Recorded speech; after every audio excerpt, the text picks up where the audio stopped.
están aquí el día de hoy y nos reunimos precisamente en el nombre de nuestro Señor Jesucristo para conocer más de Él. Amén. Hermano Juan Pablo, ¿nos hace el favor de dirigirnos con una oración para empezar? Por favor. Gracias, Señor, en esta mañana. Gracias, Padre, que podemos reunirnos todos los domingos. Estamos aquí, Señor, y Padre, por las oraciones.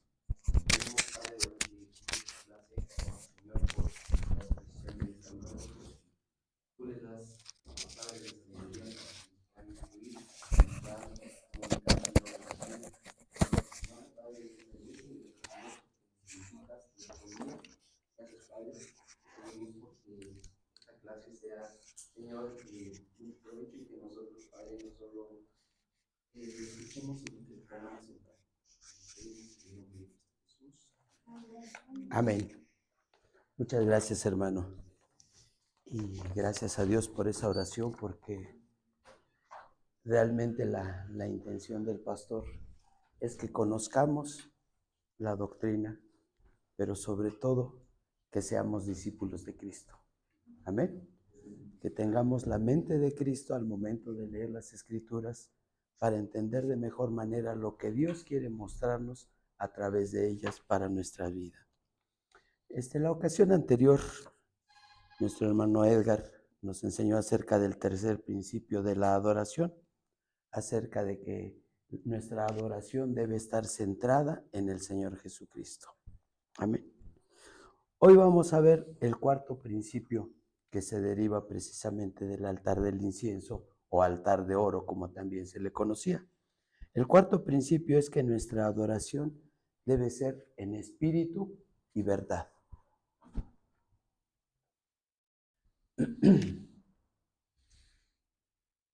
Dice la palabra de Dios, el polvo de incienso seco, cuando entraba en contacto con los carbones encendidos, recién traídos del altar, llenaba toda la casa con su nube, y los que le adoran en espíritu y en verdad, es necesario que le adoren. Si vemos los carbones, esos carbones de fuego encendido, tenían que ser prendidos precisamente con el fuego que Dios había mandado en el altar de bronce. Y ese fuego divino, ese fuego que provenía directamente de Dios, era el que se utilizaba no solo en el altar de los sacrificios, sino servía también para el altar del incienso. Y servía también para encender el candelabro. Esta fórmula del incienso era una fórmula exclusiva y santa. Por lo tanto, no podía prepararse para el uso personal o satisfacción de un hombre, sino era una fórmula exclusiva que Dios había dado precisamente para que ese incienso se formara de esa manera. Si vemos en el libro de Levítico, se establece una serie de disposiciones rituales para ofrecer los sacrificios como parte de la adoración a Dios. La manera de observar las festividades, los días sagrados, así como las responsabilidades de los sacerdotes, de los levitas, de los coaitas, para transportar todos los enseres del tabernáculo. Pero esto tenía como propósito enseñar al pueblo de Israel para vivir en santidad. Sin embargo, ¿qué pasó con ese pueblo escogido? Con el paso del tiempo, se olvidó de su Creador, se olvidó de su Señor. Se rebeló contra su Creador, cayó en una religiosidad, en una soberbia espiritual y en una autojustificación. Llegó a declinar tanto el pueblo escogido que por eso Isaías lo llega a comparar al pueblo escogido con Sodoma y Gomorra. Entonces, ¿cuál sería el grado de descomposición que por eso llegó a ser comparado con Sodoma y Gomorra?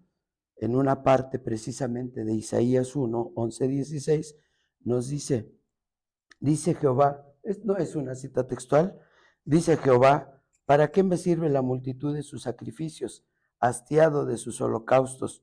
No quiero sangre de toros, carneros o cabras. Se presentan delante de mí para hollar mis atrios. Sus fiestas solemnes son iniquidad. Cansado estoy de soportarlas. Es decir, llegó el momento en que Dios se había hastiado de la religiosidad precisamente del pueblo de Israel. Pero cumplido el tiempo, como dice Gálatas, Dios envió a su Hijo unigénito para nuestra salvación. Y es cuando viene nuestro Señor Jesucristo, Dios hecho carne, para vivir entre nosotros y ahora para vivir en nosotros. Amén. Y durante su ministerio terrenal, nuestro Señor Jesucristo, en la primera visita que tiene a Jerusalén, se encuentra con un fariseo. Yo creo que la mayoría recordamos quién era ese fariseo. Nicodemo. Decía, era uno de los principales. Otras versiones dicen, era uno de los príncipes de Israel. Es decir, era un fariseo principal dentro de lo que era la comunidad judía. Y entonces, nuestro Señor Jesucristo le dice a Nicodemo, es necesario nacer de agua, nacer de nuevo de agua y espíritu. Recordamos esta narrativa. Dice, bueno, ¿cómo es posible que yo a mi edad vaya a entrar nuevamente al vientre de mi madre? Y el Señor Jesucristo le dice, oye, ¿cómo es posible que siendo maestro de la ley no sepas qué significa nacer de agua y espíritu? ¿Y a qué se estaba refiriendo nuestro Señor Jesucristo? Precisamente a la profecía de Ezequiel 15, 25, 27. ¿Quién me hace favor de leerla, por favor? Ezequiel 15, del 25 al 27.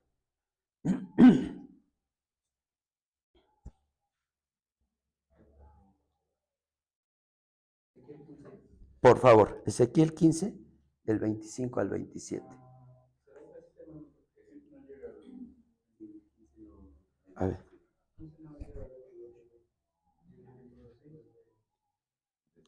A ver, se me barrió ahí la cita. Es aquella cita donde dice que Dios nos dará un corazón nuevo, nos quitará el corazón de piedra y nos dará un corazón de carne. ¿Quién me hace favor de ello?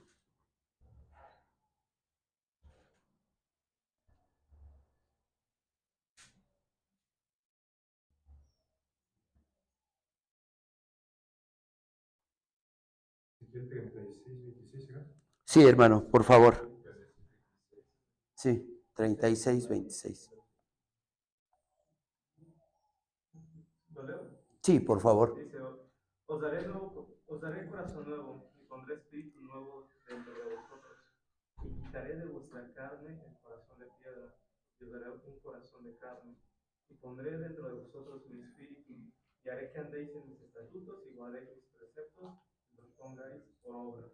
Habitaréis en la tierra que dio a vuestros padres y vosotros me seréis por pueblo y yo seré a vosotros por Dios. Amén. Gracias. Entonces, ¿qué es lo que estaba enseñando ahí nuestro Señor Jesucristo? Que a través de la redención iba a limpiar el pecado y daría un corazón nuevo, precisamente en el cual pondría de su espíritu para guardar sus mandamientos y ponerlos en práctica. ¿Y esto de qué nos habla? Nos habla precisamente de una regeneración espiritual y una fe en el Señor Jesucristo. Amén.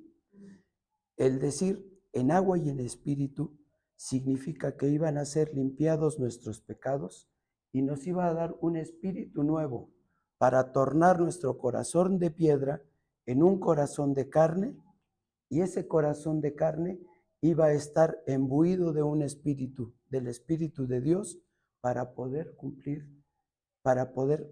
sus mandamientos y andar en ellos. Amén. Y esta es la experiencia que todos tuvimos en el momento en que recibimos a nuestro Señor Jesucristo como Señor y Salvador. ¿Cuántos teníamos un corazón de carne? Muy pocos, ¿verdad? Pero un corazón de piedra Yo creo que muchos, como diría Pablo, de los cuales yo soy el primero, ¿verdad? Muchos teníamos un corazón duro, un corazón de piedra, un corazón entenebrecido. Pero gracias a Dios y a la misericordia de nuestro Señor Jesucristo, ese corazón de piedra fue tornado en un corazón de carne. ¿Para qué? Para cumplir los mandamientos de Dios y vivir conforme ello está establecido. Amén. Nos dice Juan capítulo 4, versículos 22 y 24. Vosotros adoráis, esto se refiere precisamente al encuentro que tuvo nuestro Señor Jesucristo con la samaritana. Vamos a después entrar en contexto.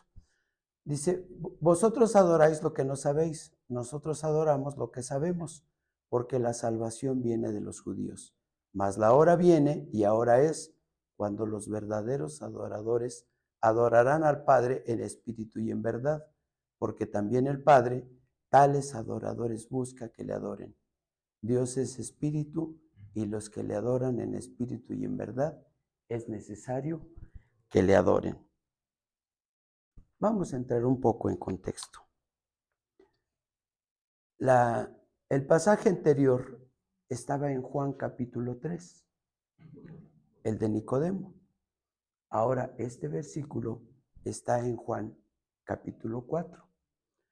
Algunos autores dicen que ya de regreso precisamente de Jerusalén, nuestro Señor Jesucristo pasa por Samaria y se detuvo en Sicar, junto a la tierra que dio Jacob por heredad a su hijo José. Seguramente estaba cansado ya del camino y se puso a descansar un rato ahí junto al pozo. En ese momento aparece una mujer samaritana.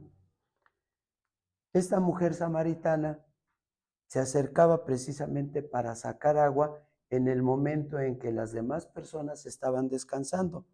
Recordemos que samaritanos y judíos no se llevaban. Había una distensión por ahí tan grande que no se llevaban. Y entonces la mujer samaritana se acercaba al pozo a sacar agua, precisamente cuando no estaban los judíos, seguramente pues para que no la trataran mal o quizá por su vida un poquito desordenada que llevaba, ¿verdad?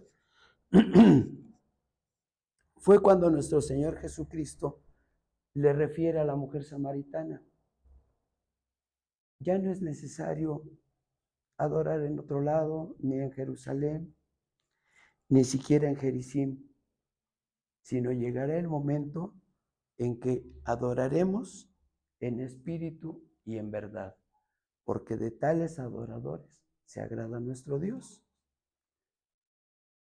Vamos a recordar un poquito por qué había esa disensión entre judíos y samaritanos. Primero, los judíos no consideraban a los samaritanos como judíos puros, porque a raíz de que en el año 722 a.C. fue invadido por los asirios, se los llevaron en cautividad y entonces se empezaron a mezclar las razas. Para los judíos ya no eran puros, por lo tanto ya eran goyim, ya eran gentiles, ya no eran auténticos judíos, por lo tanto la salvación que iba a venir de Dios pues ya no tenía por qué alcanzarle a esos samaritanos. Otro aspecto es que los samaritanos construyeron su propio lugar de adoración en Gerizim. Recordemos cuando levantan los lugares altos, dicen hubo un rey que dijo, en lugar de que vayan a orar, mejor aquí les construyo sus altares para que solo aquí adoren y ya no tengan que ir a otros lugares y desplazarse.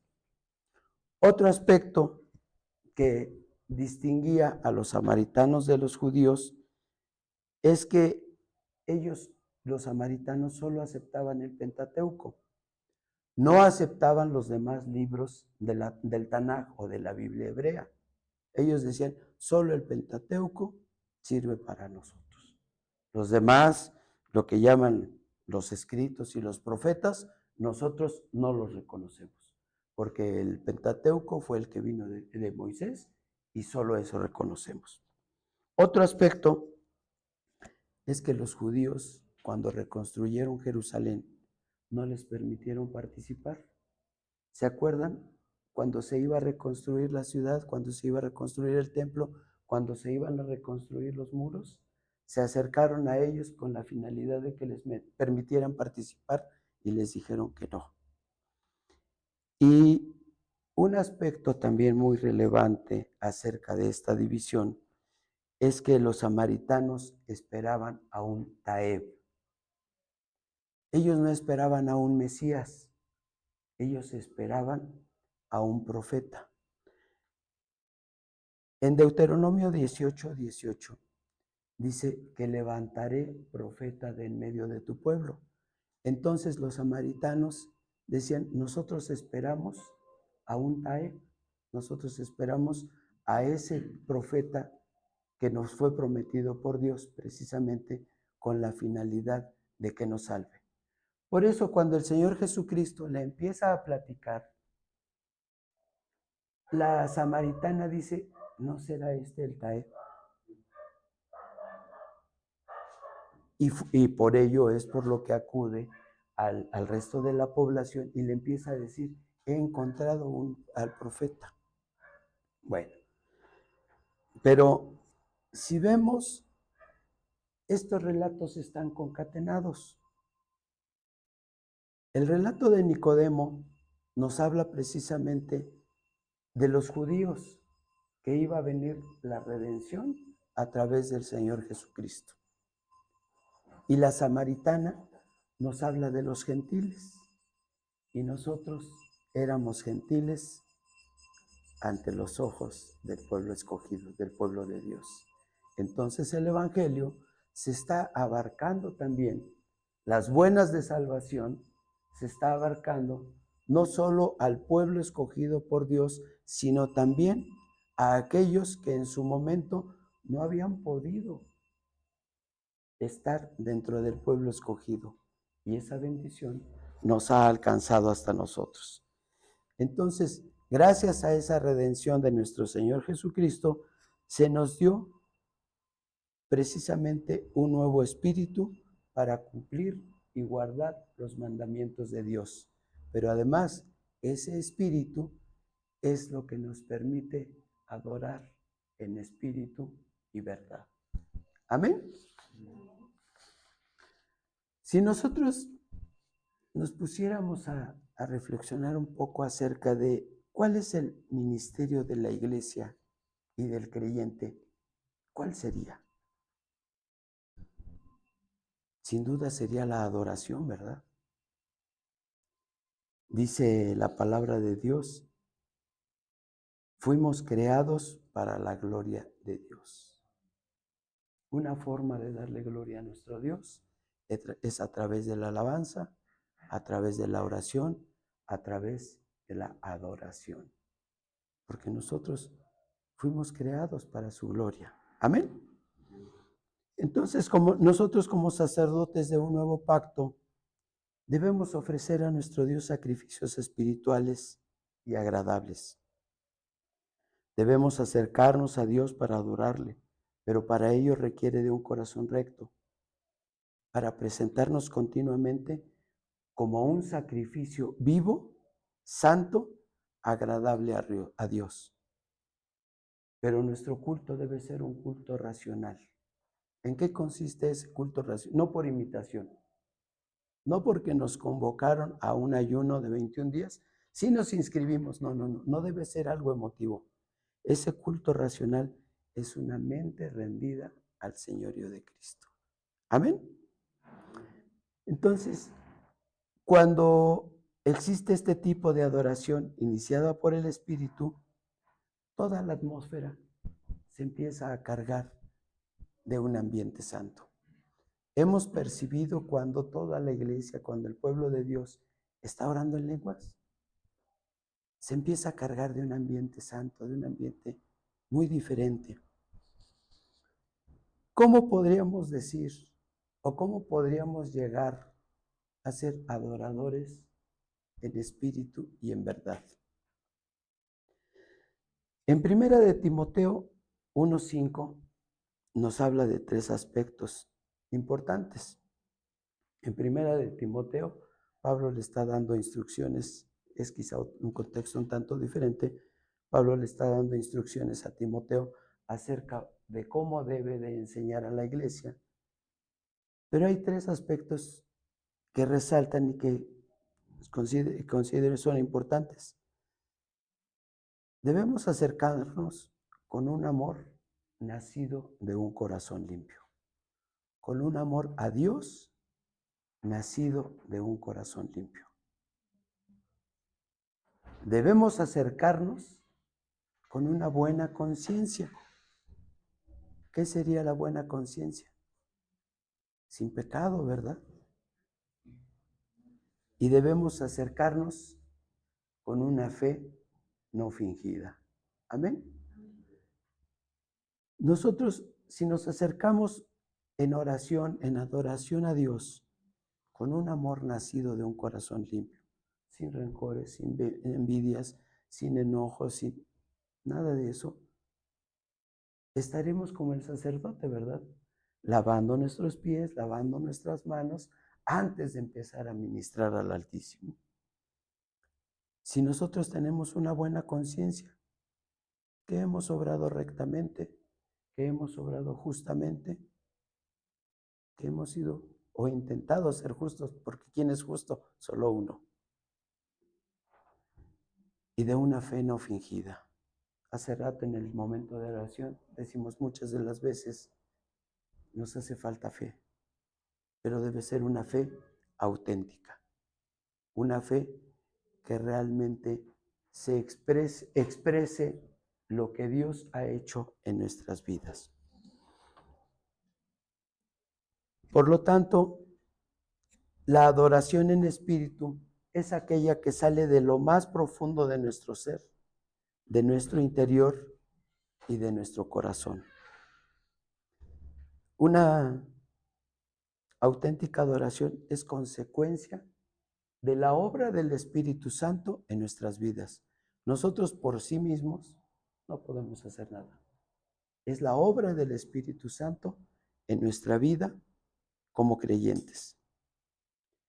La adoración auténtica debe provenir de un amor y gratitud a Dios, pero sobre todo guiada por el Espíritu Santo y sustentada en la palabra de Dios.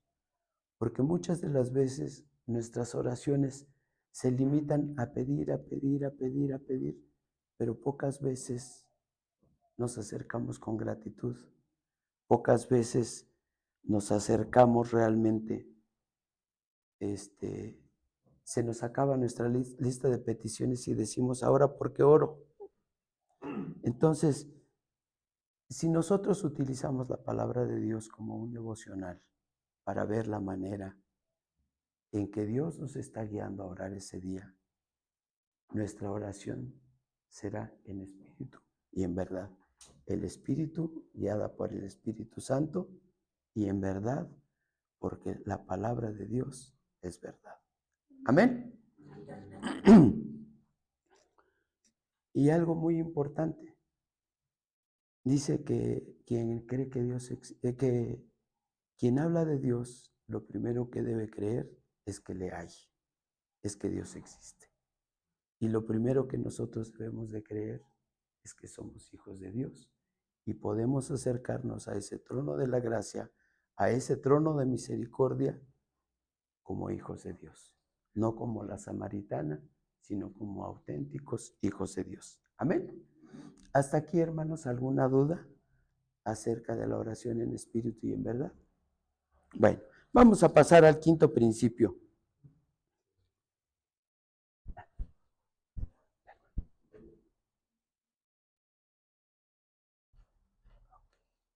Gracias, hermano.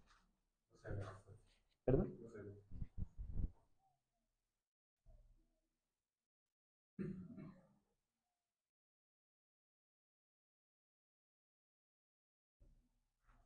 Ahí está. El quinto principio que surge precisamente de lo que es el altar del incienso nos habla de que es necesario pasar tiempo en adoración a nuestro Dios. Cuando Aarón prendía las lámparas en la tarde o recortaba los pabilos en la mañana, entonces encendía el incienso. Y este incienso ascendía a la presencia de Dios. Cuando nosotros comenzamos cualquier testimonio, cualquier actividad acerca de Cristo, o estamos siendo recortados como aquellas mechas precisamente, y pasamos por un periodo de prueba, es necesario que pasemos más tiempo en adoración, que pasemos más tiempo con Dios. Vamos a comentar por qué.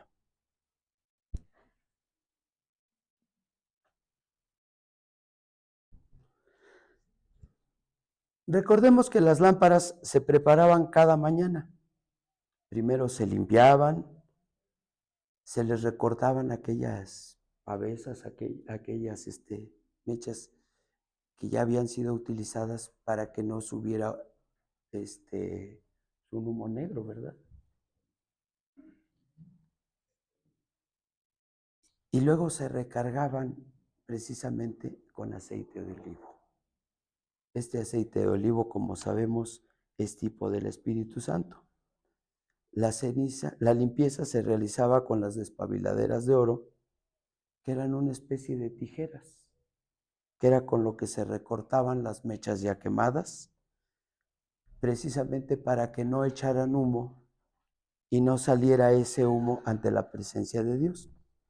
Las mechas se recibían en unos platillos de oro y el usar estos utensilios de oro significaba que no se usaran precisamente los dedos de las manos. Recordemos que todos los muebles del santuario, todo lo que se usaba, estaba consagrado y santificado para Dios. Una pregunta, ¿cuántas veces oraba David al día?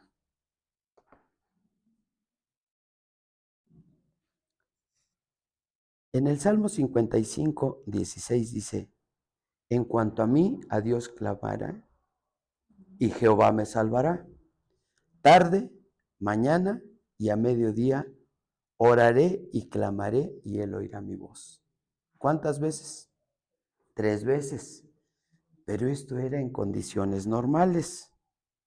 Si me acompañan al Salmo 119, 164, dice, 7 veces al día te alabo a causa de tus juicios justos. ¿Esto qué nos enseña?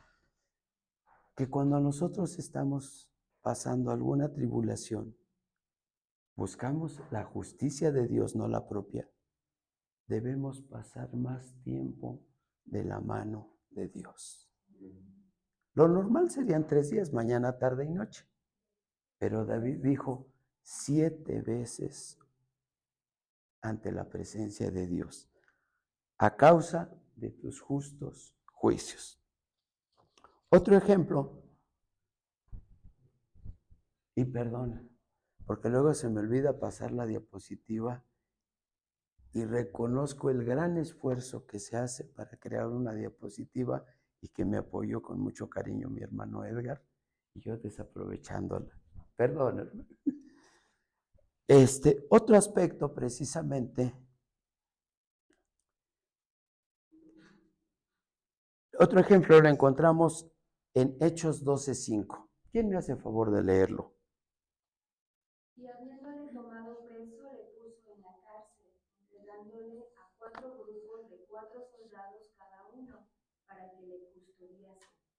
Y se proponía sacarle al pueblo después de la Pascua. Así que Pedro estaba custodiado en la cárcel, pero la iglesia hacía sin cesar oración a Dios por él. Amén. Para comprender un poquito más estos versículos, vamos a hablar un poquito del contexto. Hechos 12, 4 y 5 nos habla de cuando el apóstol Pedro estuvo encarcelado. Previamente, Herodes Agripa I, que era nieto de Herodes el Grande, había matado a Jacob. Y entonces, como eso le satisfizo al pueblo de Israel, dijo, no, hombre, si gané popularidad matando a uno, ahora matando a Pedro, que es uno de los principales, pues mi popularidad, el populómetro, va a subir muchísimo. Y con ello me voy a congraciar con el pueblo de Israel. Y ellos se van a volver mis adeptos. A Herodes Agripa primero, lo que le interesaba era la popularidad. Lo que le interesaba era la aceptación del pueblo. No le importaba si hacía bien o mal. A él lo que le interesaba era ser popular. Herodes Agripa gobernaba Judea. Y entonces, por eso mandó a encarcelar a Pedro. Pero en el momento en que encarcela a Pedro, se estaba celebrando la Pascua. Por eso dice, y se proponía sacarle al pueblo. Es decir, lo que él pretendía es sacarlo para exhibirle y decir, miren, este es al próximo que voy a matar. Pero en ese momento no quiso porque había mucha gente y pudo haber propiciado una sublevación. Entonces lo dejó encarcelado y lo manda a custodiar, dicen que por 4 soldados. Algunos relatan que 2 estaban encadenados a Pedro en la misma celda y otros 2 cuidándole afuera. Pero dice 4 grupos de 4 soldados. Sí, son los que estaban afuera. O sea, dentro de la celda estaban 2, otros 2 estaban afuera. Y fuera de lo que era la celda, había 4 grupos más. Es decir, estaba sumamente custodiado para que sus prosélitos no los pudieran sacar, no lo pudieran liberar. Entonces, ¿qué hacía la iglesia mientras tanto?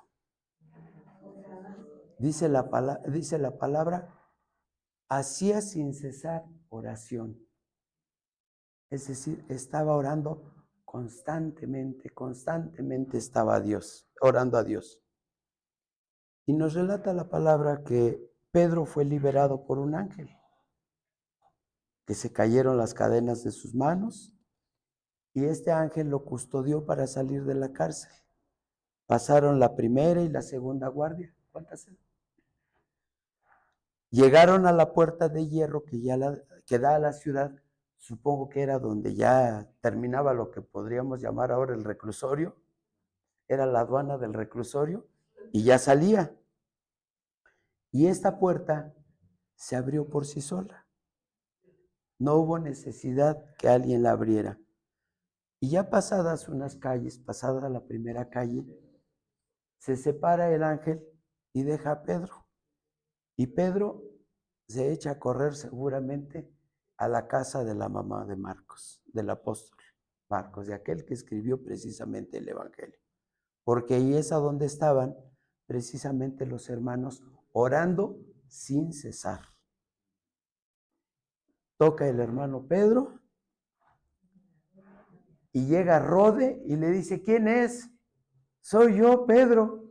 Y en lugar de abrirle, se regresa corriendo a decirle, el tal Pedro está allá afuera. ¿Por qué?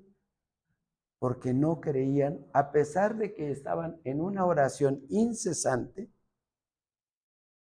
faltó lo que nos comentaban los hermanos, faltó fe. Había incredulidad de su parte de que su oración fuera tan poderosa, fuera tan potente, que permitiría una liberación sobrenatural de Pedro. Entonces, ya cuando nada más entró Pedro, estuvo con ellos, les dijo, ya estoy libre, y seguramente con la finalidad de que se dieran cuenta que sus oraciones habían sido contestadas por Dios. Y el chiste es de que cuando Herodes Agripa I mandó por Pedro para que lo liberaran, ahora sí, para exhibirlo al pueblo y sacrificarlo, ya no estaba. Pero ¿qué es lo que nos muestra este pasaje? Primero, que debemos de tener una estrecha e íntima relación con nuestro Dios. Y sobre todo en aquellos momentos de prueba, en aquellos momentos difíciles, en aquellos momentos en que debe cesar nuestro esfuerzo propio y debemos permitirle que Dios obre conforme a su voluntad.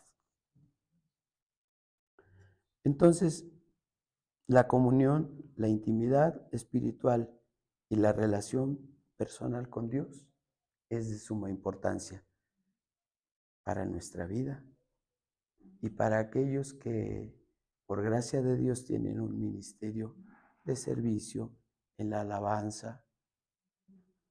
Debemos pasar más tiempo con el Señor, precisamente en esa intimidad espiritual y en esa relación personal.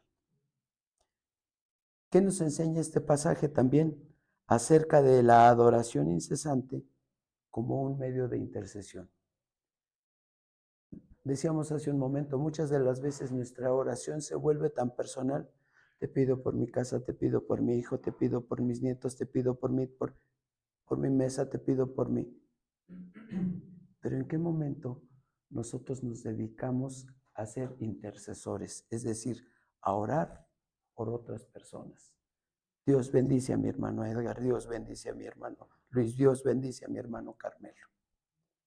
Ese ministerio de la intercesión es muy importante como hermanos en la fe, como pueblo de Dios y como miembros de una iglesia.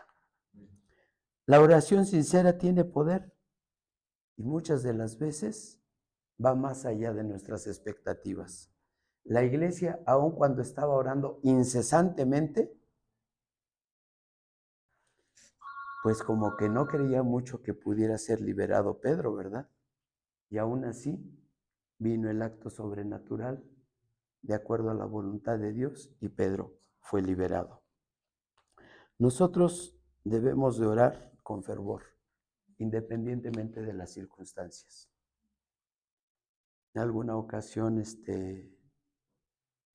un hermano pastor tenía una pensión y entonces llega una persona a decirle, oiga, vecino, déjeme meter mi carro nada más una noche. Dice, pues sí, lo conozco más o menos, es de por aquí. Pero nada más una noche, vecino, porque no tengo espacio para más.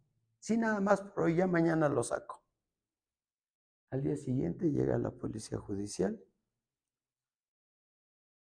y se llevan a este hermano, a este pastor, al reclusorio. Pasó 8 o 10 meses en el reclusorio, supuestamente porque estaba en complicidad con la persona que llevó el vehículo porque era un vehículo robado. ¿Y qué es lo que hizo este hermano? Lejos de abatirse, empezó a predicar el evangelio en el reclusorio, porque primero le preguntó, ¿cuál es el propósito, Señor? Creo que el propósito era que la obra del Señor creciera en ese reclusorio. Entonces, a pesar de las circunstancias, este hermano no recriminó a Dios. Al principio sí.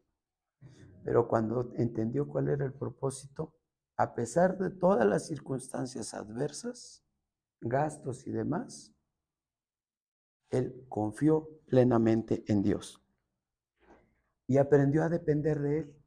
Empezó a ministrar en el interior del reclusorio, hubo sanidades, hubo prodigios, todo para alabar y para glorificar a Dios. Otro aspecto que nos enseña precisamente este pasaje es mantener la fe ante la incertidumbre. Muchas de las veces nosotros estamos orando y no sabemos cuál va a ser el resultado de nuestra oración. ¿O sí lo sabemos? No sabemos cuál es la voluntad de Dios. Entonces es incierto el resultado. Sin embargo, Nuestra fe debe ser lo suficientemente fuerte como para seguir orando, como para mantener esa fe inquebrantable. ¿Por qué? Porque los planes de Dios siempre son mejores que nuestros planes. ¿Qué dice la palabra de Dios? Porque Él tiene pensamientos de bien y no de mal para nosotros. Amén. Y algo que comentábamos al principio, antes de iniciar cualquier servicio a Dios o en el momento de prueba, debemos mantenernos más tiempo en adoración. El servicio a Dios requiere un mayor compromiso, mayor consagración y mayor responsabilidad. Si como creyentes Dios pone una vara a esta altura, cuando servimos o cuando anhelamos servir, esa vara se pone un poquito más alta, ¿verdad, hermanos? Entonces, por eso precisamente debe ser mayor nuestro compromiso, mayor nuestra consagración y mayor nuestra responsabilidad delante de Dios. Amén, hermanos. Hasta aquí alguna se nos acabó el tiempo. Dios bendito y Padre.